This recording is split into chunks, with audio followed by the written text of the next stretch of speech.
মহানবী সাল্লাল্লাহু সাল্লামকে নিয়ে কটূক্তিকারীদের বিচার দাবিতে নকলায় নিন্দা বিক্ষোভ মিছিল সমাবেশ। নকলা, শেরপুর। প্রতিনিধি। শেষ নবী হজরত মুহাম্মদ সাল্লাল্লাহু সাল্লাম কে নিয়ে ভারতে কটূক্তি করায় বাংলাদেশের শেরপুর জেলার নকলায় কটূক্তিকারীদের বিচার দাবিতে তীব্র নিন্দা, বিক্ষোভ মিছিল ও প্রতিবাদ সমাবেশ করা হয়েছে। শনিবার 28 সেপ্টেম্বর উপজেলার খারজান বাজারে বিক্ষোভ মিছিল ও প্রতিবাদ সমাবেশ করা হয়। মিছিলটি খারজান বাজার জামে মসজিদ থেকে বের হয়ে ময়মনসিংহ শেরপুর বাইপাস সড়ক দিয়ে বারিকান্দি খারজান সীমা দিয়ে ঘুরে খারজান বাজারে গিয়ে শেষ হয়। পরে খারজান বাজারের চৌরাস্তা মোড়ে এক প্রতিবাদ সমাবেশ অনুষ্ঠিত হয়।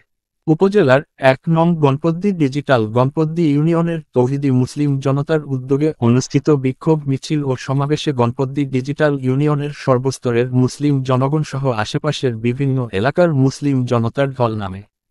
প্রতিবাদ সমাবেশে বক্তব্য রাখেন খারজান বাজার জামে মসজিদের পেশ ইমাম মাওলানা মোহাম্মদ হাশেম আলী, মাওলানা মোহাম্মদ মনিরুজ্জামান, মুফতি মাওলানা মনির আহমেদ, আলিনাপাড়া দাখিল মাদ্রাসার সাবেক সুপার মাওলানা মোহাম্মদ আমজাদ হোসেন ও মুফতি মাওলানা মোহাম্মদ লিয়াকত হোসেন প্রমুখ। শেষ নবী হজরত মুহাম্মদ সাল্লাল্লাহু সাল্লামকে নিয়ে কটূক্তি করায় কটূক্তিকারীদের দ্রুত গ্রেফতার করে আইনের আওতায় এনে সর্বোচ্চ শাস্তির দাবি করার পাশাপাশি তীব্র নিন্দা জ্ঞাপন করেন বক্তারা।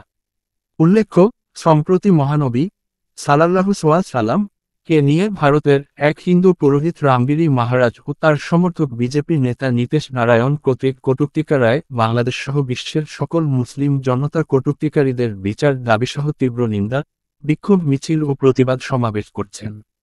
ANB News 24.com, Nakla, Sherpur.